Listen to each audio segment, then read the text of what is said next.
Baik, Bismillahirrahmanirrahim. Assalamualaikum warahmatullahi wabarakatuh. Saya Imam Ahmad Mirsa dengan NIM H0712311082. Di sini saya akan menjelaskan materi sistem basis data dalam rangka memenuhi tugas akhir yang diberikan oleh dosen pengampu mata kuliah sistem basis data, lebih tepatnya kelas sistem basis data B, yaitu Bapak Hasbi. Nah, tanpa perlu berlama-lama, saya langsung saja masuk ke materinya. Baik, yang pertama di sini ada daftar isi. Jadi materi saya di sini saya akan menjelaskan tentang 4 materi, yaitu yang pertama pengertian dan manfaat penerapan basis data. Yang kedua itu konsep pemodelan basis data. Yang ketiga itu elemen penyusun IRD, dan yang terakhir itu konsep ketergantungan fungsional atribut.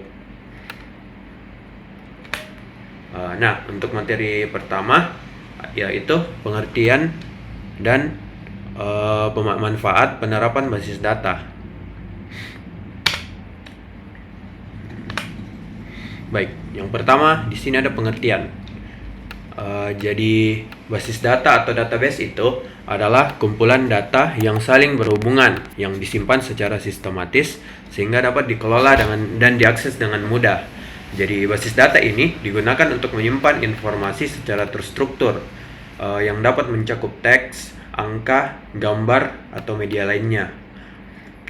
Walaupun data-data tersebut disimpan secara bersama-sama dan saling terhubung, tapi data tersebut itu tersimpan tanpa saling tumpang tindih atau tidak adanya terjadi kerangkapan data. Namun jika pun terjadi kerangkapan data, maka kerangkapan data ini harus terjadi seminimal mungkin dan bisa dikontrol dengan baik. Beberapa kondisi data di dalam suatu basis data itu diantaranya, yang pertama itu data disimpan dengan cara-cara tertentu sehingga memudahkan ketika akan digunakan atau ditampilkan kembali. Yang kedua itu data dapat digunakan oleh pemakai yang berbeda-beda atau beberapa program aplikasi tanpa mengubah basis data tersebut. Yang ketiga itu data dapat digunakan oleh satu atau beberapa program aplikasi secara optimal. Data ini disimpan tanpa mengalami ketergantungan dengan program-program yang akan menggunakannya. Dan yang terakhir itu data disimpan sedemikian rupa sehingga proses penambahan, pengambilan, maupun modifikasi data dapat dilakukan secara mudah dan terkontrol. Baik, jadi berikutnya itu ada manfaat. Jadi manfaat penerapan basis data itu ada 5, yaitu yang pertama ada konsistensi data. Jadi konsistensi data di dalam basis data itu dilakukan dengan cara data disimpan hanya sekali. Sehingga jika terjadi perubahan pada nilai data itu, jadi perubahan itu akan dilakukan satu kali dan nilai terbaru tersebut itu bisa tersedia untuk seluruh pengguna. Nah, yang kedua itu ada meningkatkan aksesibilitas terhadap data. Ya, dengan basis data, maka aksesibilitas data dan respon akan lebih baik. Hal tersebut dapat dicapai dengan integrasi data yang melewati batasan-batasan departemen dalam organisasi, sehingga data dapat langsung diakses oleh pengguna. Yang ketiga ada pengendalian terhadap kerangkapan data. Jadi data dalam sebuah basis data itu dilakukan penyimpanan dengan cara disimpan satu kali. Hal ini dapat mengurangi kerangkapan data dan mengurangi biaya untuk tempat penyimpanan. Dan yang terakhir ada memperbaiki integritas data. Nah, integritas data ini sendiri mengacu pada validitas dan konsistensi dari data yang disimpan. Integritas ini biasanya diekspresikan dengan batasan-batasan maupun constraints yang merupakan aturan yang konsisten dan tidak dapat dilanggar.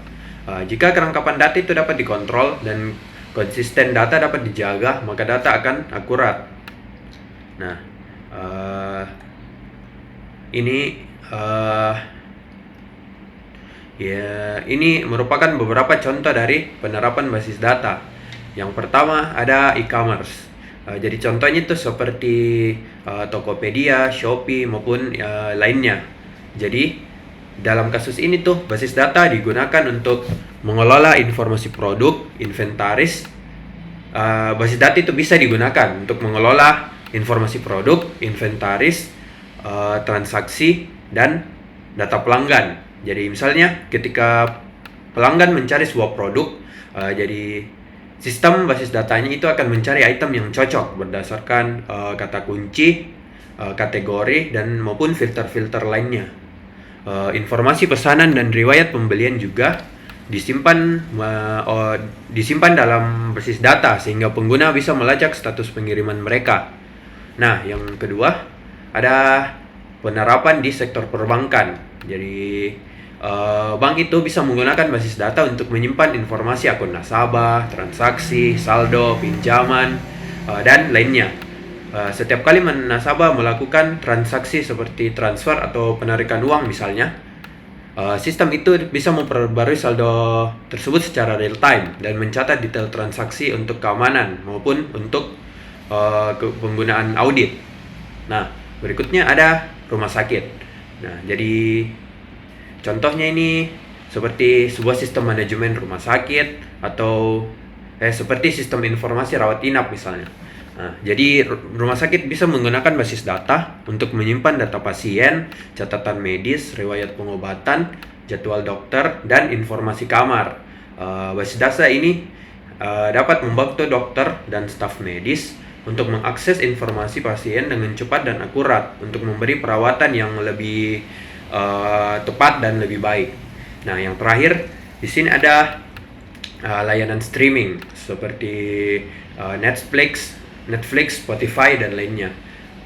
Dalam kasus ini, basis data itu digunakan untuk menyimpan data pengguna, preferensi, riwayat tontonan, maupun riwayat pendengaran lagu, dan rekomendasi-rekomendasi konten. Berdasarkan informasi tersebut, maka algoritma basis data itu dapat memberikan saran film atau lagu yang sesuai dengan selera pengguna.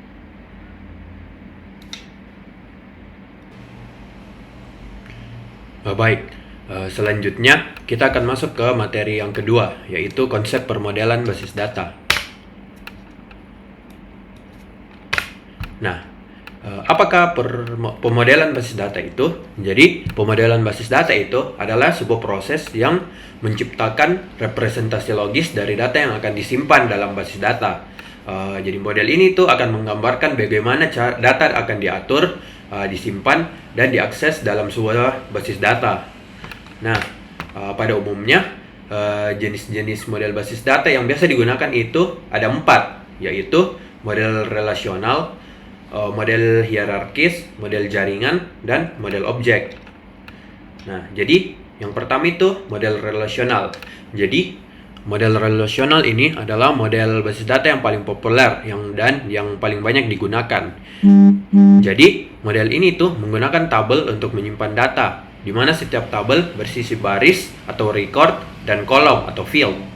Nah, jadi ciri utama dari model relasional itu adalah yang pertama itu data diatur dalam bentuk tabel dengan baris dan kolom. Jadi setiap barisnya itu akan mewakili satu entitas atau objek data, sedangkan kolom itu akan menggambarkan atribut dari entitas tersebut. Nah, terus di dalam model relasional itu juga digunakan key. Jadi key ini digunakan untuk mengidentifikasi baris dalam tabel dan untuk membuat hubungan antar tabel. Jadi contoh key itu meliputi kunci utama atau primary key dan kunci asing atau foreign key, yang mana keduanya akan dibahas lebih detail pada bab selanjutnya. Nah, untuk contoh penggunaan model relasional itu biasanya digunakan dalam sistem manajemen basis data atau DBMS seperti MySQL, PostgreSQL, dan Oracle. Nah, berikutnya itu ada model hierarkis. Jadi model hierarkis ini mengatur data dalam bentuk struktur pohon, di mana setiap simpul atau node dalam pohon tersebut memiliki satu induk atau parent dan bisa memiliki banyak anak atau child. Ciri utama dari model hierarkis ini adalah yang pertama, data diorganisasikan dalam bentuk hierarki seperti struktur dalam komputer, struktur folder dalam komputer. Dengan datanya itu diatur dalam tingkatan-tingkatan yang berbeda. Jadi setiap elemen atau simpul dalam pohon itu memiliki hubungan satu ke banyak dengan simpul anaknya. Nah, tapi model ini tuh memiliki keterbatasan, di mana struktur pohonnya ini yang kaku membuat model ini kurang fleksibel untuk hubungan yang lebih kompleks. Nah, biasanya hierarki model ini digunakan pada sistem-sistem yang lama seperti IBM Information Management System atau IMS. Nah, berikutnya ada model jaringan. Jadi model jaringan ini merupakan pengembangan maupun perluasan dari model hierarki yang memungkinkan hubungan yang lebih kompleks antar data. Dalam model ini, setiap simpul bisa memiliki lebih dari satu induk. Jadi ciri utamanya model jaringan itu adalah datanya diatur dalam bentuk graf dengan simpul dan hubungan yang lebih fleksibel. Jadi simpul atau node tersebut dapat memiliki banyak hubungan dengan simpul lainnya. Nah, kalau keuntungan model jaringan dibandingkan model hierarkis itu adalah lebih fleksibel karena memungkinkan hubungan yang lebih rumit. Nah, jadi biasanya ini digunakan untuk aplikasi yang memerlukan data dengan hubungan yang kompleks, seperti data-data untuk sebuah jaringan telekomunikasi ataupun database notifikasi. Nah, yang paling terakhir, model objek. Model objek ini merupakan konsep objek seperti dalam OOP atau Object Oriented Programming. Objek dalam model ini tuh menggabungkan data atau atribut dengan metode atau fungsi yang terkait dengan data tersebut. Nah, ciri utama dari model objek itu pertama dia menggunakan sistem encapsulation. Jadi data dan prosedurnya itu akan digabungkan menjadi satu unit yang disebut objek. Nah, setiap objek ini dapat berinteraksi dengan objek lain melalui metode yang ditentukan. Nah, kemudian ada konsep inheritance atau pewarisan. Nah, jadi objek dapat mewarisi sifat dan perilaku dari objek lain yang memungkinkan penggunaan kembali, kode, dan konsep modularitas. Untuk keuntungan metode ini sendiri, seperti yang saya bilang tadi, itu dia bisa modular dan bisa reusable. Jadi memungkinkan pengembangan sistem yang lebih modular dan dapat digunakan kembali. Nah, yang kedua itu dia itu efisien dalam representasi data yang kompleks. Jadi model ini itu sangat cocok digunakan untuk aplikasi yang membutuhkan data dengan struktur kompleks seperti sistem CAD atau Computer Aided Design dan sistem multimedia. Nah, model objek ini biasa digunakan dalam database management system object oriented atau OO di BMS seperti DB4O dan ObjectDB. Nah, kemudian apa sih sebenarnya manfaat dari kita menggunakan pemodelan basis data? Nah, yang pertama itu desainnya bisa lebih terstruktur. Jadi pemodelan basis data itu memungkinkan developer untuk merancang sebuah struktur basis data dengan cara yang lebih teratur dan logis. Dengan desain yang lebih terstruktur, data dapat diorganisir secara sistematis sehingga akan meminimalkan duplikasi data dan memastikan bahwa informasi yang disimpan tetap konsisten. Penggunaan model ini juga akan mengurangi resiko terjadinya inkonsistensi data karena data yang serupa dikelompokkan bersama-sama dan relasi antar data ditentukan dengan jelas sejak awal. Struktur yang terorganisir ini tidak hanya akan meningkatkan efisiensi dalam pengelolaan data, tetapi juga bisa mempermudah dalam pemeliharaan bisnis dan pemeliharaan basis data di masa depan. Nah, kemudian ada kemudahan pengambilan keputusan. Jadi dalam sebuah organisasi itu pengambilan keputusan yang tepat itu sangat bergantung pada ketersediaan data yang akurat dan relevan. Nah, dengan adanya pemodelan basis data, semua data yang penting itu bisa diwakili dengan jelas.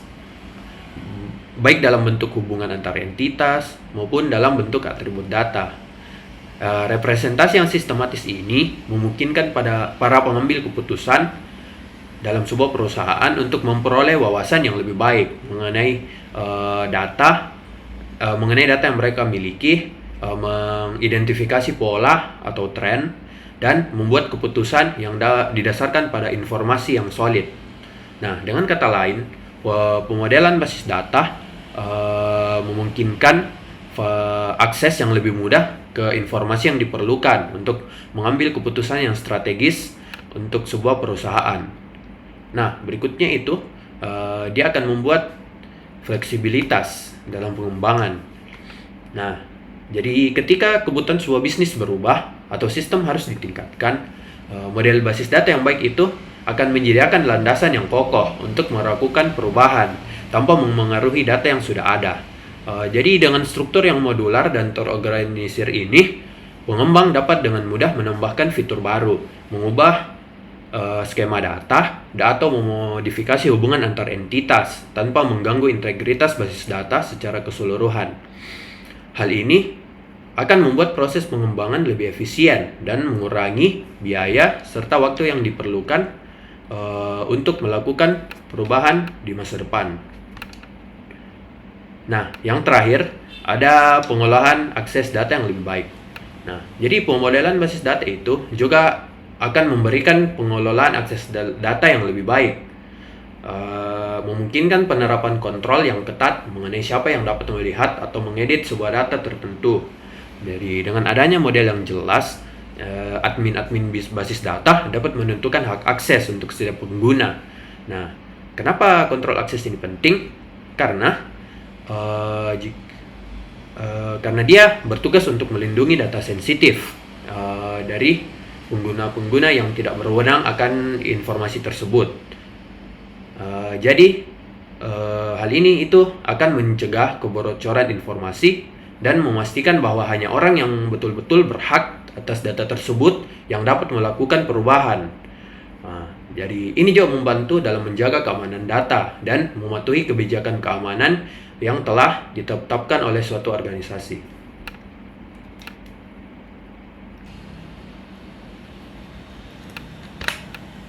Nah, baik.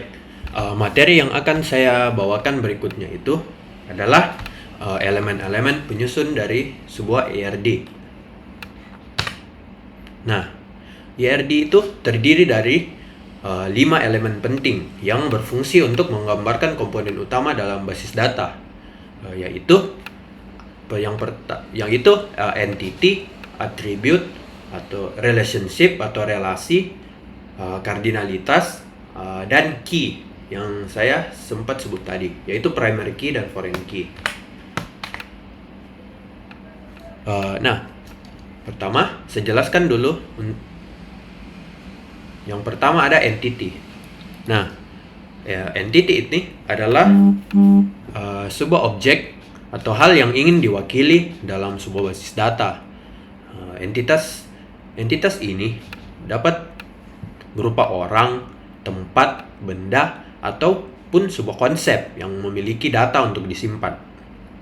Jadi contohnya itu adalah untuk sebuah ruang lingkup universitas itu contohnya adalah mahasiswa, dosen, mata kuliah, dan ruang kelas. Nah, berikutnya itu adalah atribut atau attributes. Nah, jadi atribut ini adalah sebuah karakteristik atau sifat dari suatu entitas yang bisa mendeskripsikan informasi lebih lanjut tentang entitas tersebut. Nah, jadi contoh untuk entitas mahasiswa tadi, atribut yang mungkin ada itu adalah nama, NIM, alamat, ataupun tanggal lahir. Nah, atribut ini terbagi dari beberapa jenis. Yang pertama ada atribut sederhana maupun simple attribute. Nah, atribut jenis ini tuh tidak dapat dibagi lagi menjadi komponen yang lebih kecil, misalkan NIM.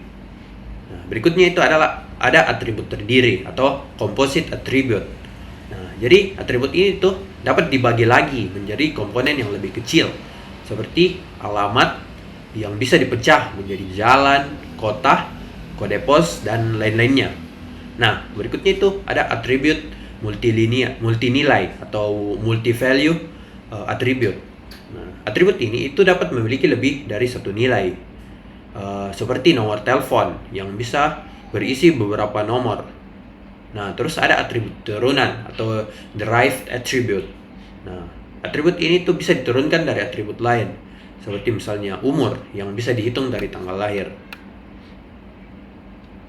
Nah, berikutnya ada relationship atau hubungan. Nah, jadi hubungan itu adalah asosiasi antar dua atau lebih entitas. Nah, hubungan ini itu akan menunjukkan bagaimana sebuah entitas saling terkait dalam suatu skenario bisnis atau data. Nah, contohnya itu bisa berupa hubungan antara entitas mahasiswa dan mata kuliah. Nah, hubungannya itu bisa berupa mengambil.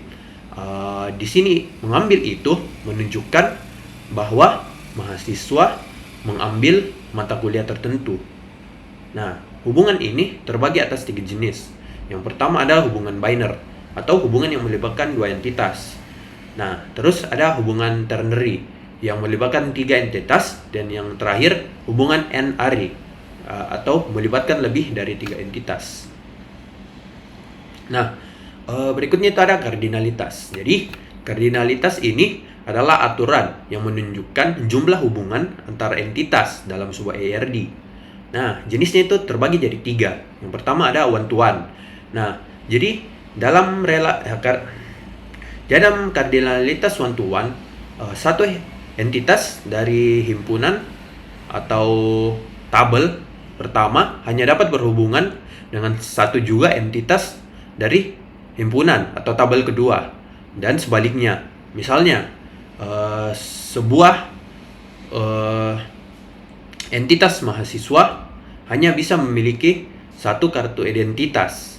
Nah, berikutnya itu ada hubungan one to many atau one to m. Nah, dalam hubungan ini itu satu entitas dari himpunan atau tabel pertama itu dapat berhubungan dengan banyak entitas dari himpunan kedua. Tetapi entitas dari himpunan kedua hanya bisa berhubungan dengan satu entitas dari himpunan pertama. Jadi misalnya seorang dosen dapat mengajar banyak mata kuliah, tetapi setiap mata kuliah hanya diajar oleh satu dosen. Nah, yang terakhir itu ada many to many. Jadi di dalam many to many itu banyak entitas dari tabel pertama itu bisa berhubungan dengan banyak entitas dari tabel kedua dan sebaliknya. Jadi contohnya itu banyak mahasiswa itu dapat mengambil banyak mata kuliah, dan banyak mata kuliah dapat diambil oleh banyak mahasiswa. Nah, yang terakhir kita masuk ke konsep key atau yang terbagi dua, yaitu primary key dan foreign key. Jadi primary key itu adalah sebuah atribut yang secara unik mengidentifikasi setiap entitas dalam sebuah tabel. Nah, jadi dalam basis data itu setiap tabel itu wajib memiliki minimal satu primary key. Nah, primary key itu fungsinya apa? Jadi fungsinya itu dia akan memastikan bahwa setiap rekor dalam tabel itu bersifat unik, sehingga tidak akan ada duplikat data. Nah, contohnya pada tabel mahasiswa, primary key itu yang paling umum digunakan adalah NIM atau nomor induk mahasiswa. Nah, kemudian ada foreign key. Nah, foreign key itu apa? Foreign key itu adalah atribut atau kumpulan atribut dalam satu tabel yang merujuk pada primary key dari tabel lain. Di mana ini akan menciptakan hubungan antar tabel. Nah, jadi fungsinya itu foreign key itu bisa digunakan untuk menjaga referensi antar tabel dalam basis data dan juga untuk memastikan integritas data. Nah, contohnya pada sebuah entitas mata kuliah, atribut NIM itu bisa menjadi foreign key yang merujuk kepada primary key NIM di entitas mahasiswa, sehingga tabel mata kuliah itu akan saling terhubung dengan tabel mahasiswa, dan begitu pun sebaliknya.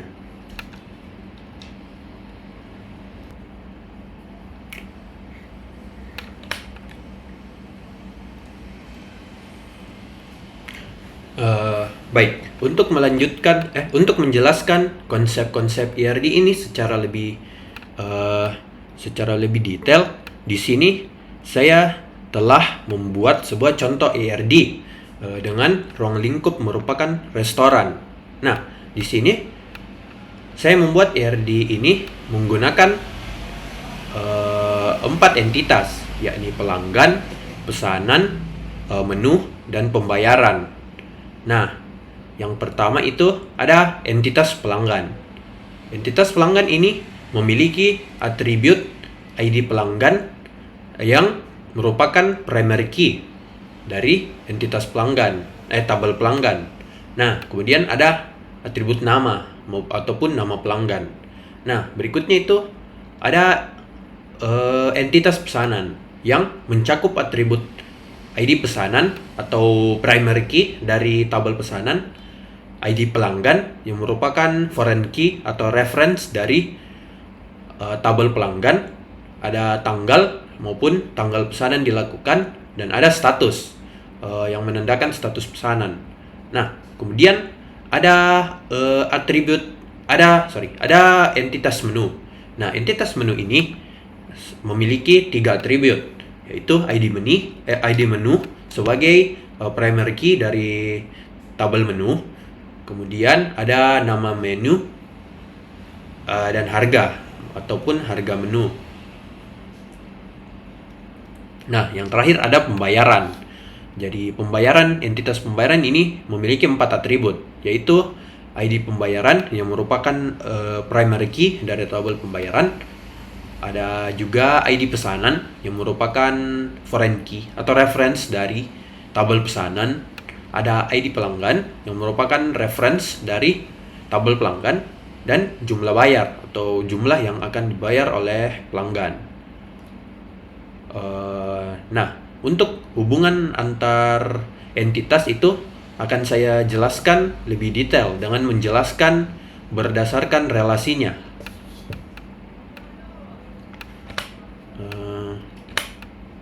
Nah,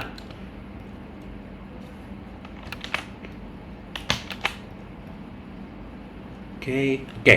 Jadi, yang pertama di sini, RD ini memiliki hubungan one-to-one. Nah, hubungan one-to-one ini merupakan hubungan dari entitas pesanan ke entitas pembayaran. Nah,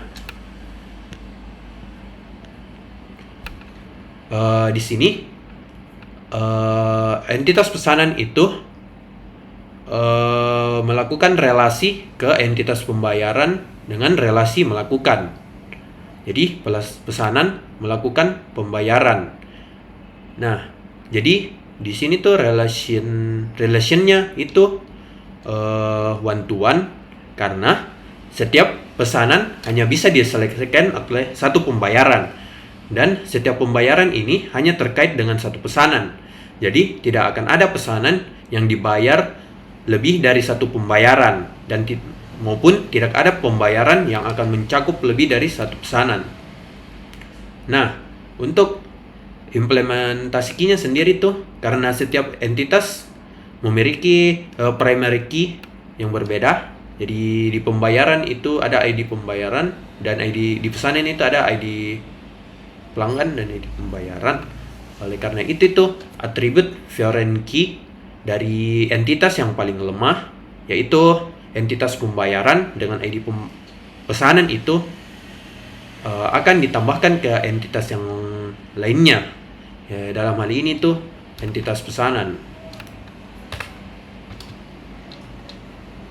Nah, berikutnya itu ada hubungan one to many, di mana dalam IRD tersebut hubungan one to many-nya itu adalah dengan dari entitas antar entitas pelanggan dan entitas pesanan.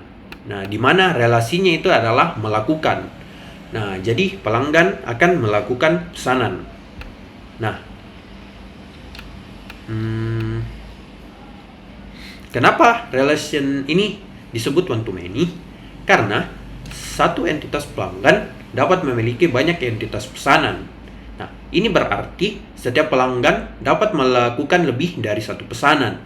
Tetapi, setiap satu pesanan tersebut hanya akan terkait dengan satu pelanggan.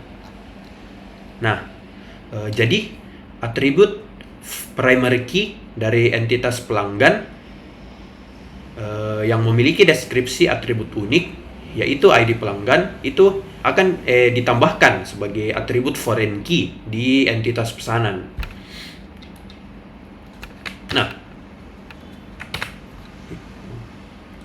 Nah, yang terakhir di sini adalah hubungan many to many. Nah, jadi hubungan many to many dalam RD tersebut itu adalah hubungan antar entitas pesanan dan entitas menu, di mana hubungannya relasinya di sini itu adalah melibatkan. Jadi pesanan itu akan melibatkan sebuah menu. Nah, jadi di sini tuh dia many to many karena satu entitas pesanan dapat berisi banyak item dari entitas menu, dan satu item dari entitas menu itu juga dapat muncul dalam banyak entitas pesanan. Nah, dengan kata lain, satu pesanan dapat mencakup berbagai menu, dan satu menu dapat dipesan dalam banyak pesanan yang berbeda. Nah, untuk mengelola relasi many to many ini diperlukan sebuah tabel penghubung. Jadi, untuk relasi tersebut akan dibuatkan tabel tersendiri. Dalam hal ini, tabel melibatkan. Nah, tabel melibatkan ini memiliki atribut foreign key, menggabungkan atribut foreign key, dari tabel pesanan dan juga tabel menu, dan menambahkan atribut unik dari salah satu entitas. Dalam hal ini, saya menambahkan atribut harga menu.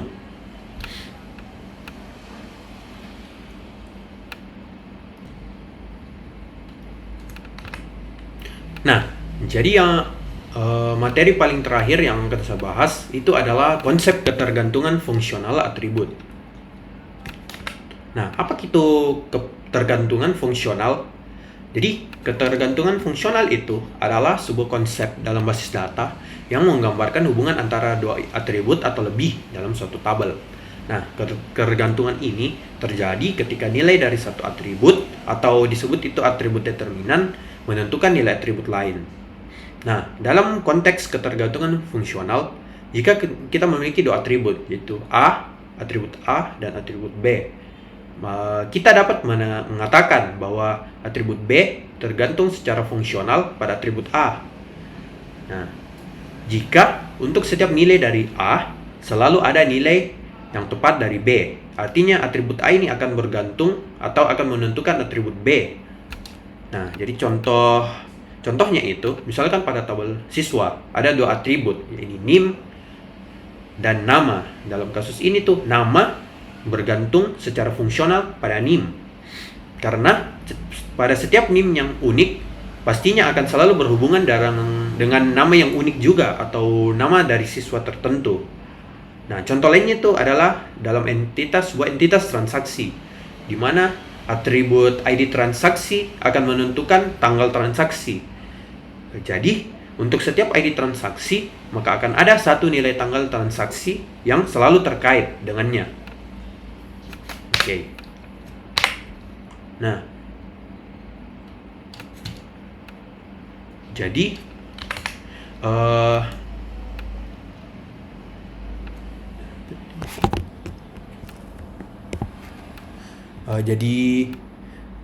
untuk ketergantungan fungsional itu ada jenis-jenisnya, tapi maaf saya lupa buatkan PPT-nya, Pak. Jadi saya jelaskan saja. Nah, jadi yang pertama itu ada konsep ketergantungan penuh. Nah, jadi yang konsep ketergantungan penuh itu terjadi ketika sebuah atribut bergantung sepenuhnya pada primary key dari tabel.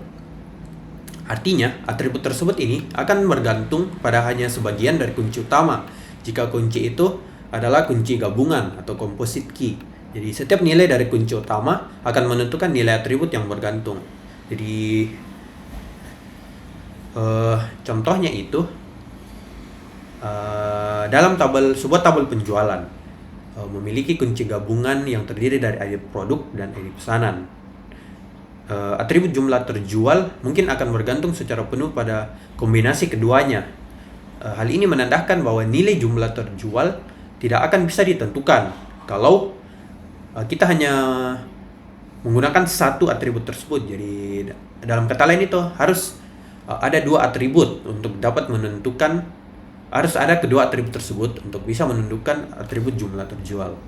Nah, kemudian ada ketergantungan parsial. Jadi ketergantungan ini itu ketika atribut hanya tergantung dari sebagian dari kunci gabungan atau composite key. Nah, dalam hal ini atribut tidak tergantung pada seluruh primary key, melainkan pada hanya satu adalah atau beberapa bagian dari kunci gabungan tersebut. Nah, contohnya itu, misal kita memiliki tabel pembelian dengan kunci gabungan dari ID pelanggan dan ID produk. Dan atribut pelanggan bergantung hanya pada ID pelanggan dan bukan pada keseluruhan kunci. Nah, ini menunjukkan bahwa ada kebergantungan fungsional parsial karena atribut nama pelanggan ini bisa jadi ditentukan menggunakan hanya sebagian dari kunci tersebut. Nah, yang terakhir itu ada ketergantungan transitif. Nah, jadi ketergantungan transitif ini terjadi ketika sebuah atribut bergantung pada atribut lain melalui perantara atribut ketiga. Nah, misalnya kita memiliki 3 atribut A, B, C. Dan kita tahu ini A bergantung pada B, serta B bergantung pada C. Nah, secara transitif atribut A ini juga akan bergantung pada atribut C. Nah, ini itu adalah hubungan bentuk tidak langsung yang dapat mempengaruhi desain basis data. Nah, contohnya kita memiliki tabel pegawai di mana atribut kode divisi akan menentukan atribut nama divisi dan atribut nama divisi ini akan menentukan kantor pusat. Dalam ini, kantor pusat memiliki kebergantungan transitif pada kode divisi melalui nama divisi. Nah, jadi beberapa manfaat dari ketergantungan ini adalah dia dapat memudahkan normalisasi. Jadi dengan mengetahui hubungan antar atribut itu, kita dapat mengeliminasi redundansi data dan memastikan hanya tabel yang menyimpan data yang relevan saja. Nah, kita juga bisa membuat basis data kita optimal. Nah, atau dalam kata lain memiliki kinerja yang lebih baik, mengurangi risiko terjadinya inkonsistensi data dan mempercepat proses pengambilan data. Nah, yang terakhir itu kita bisa terjaga integritas datanya. Jadi bisa data tersebut itu bisa hubungannya tetap konsisten. Jadi dia dapat memastikan bahwa data yang disimpan dalam basis data adalah akurat dan tidak dapat dapat diandalkan. Nah, saya rasa itu saja penjelasan dari saya. Mohon maaf bila ada salah kata maupun jika penjelasan saya masih kurang tepat, karena saya cuma manusia biasa yang akan selalu membuat salah. Terima kasih atas perhatiannya. Wabillahi taufiq wal hidayah. Assalamualaikum warahmatullahi wabarakatuh.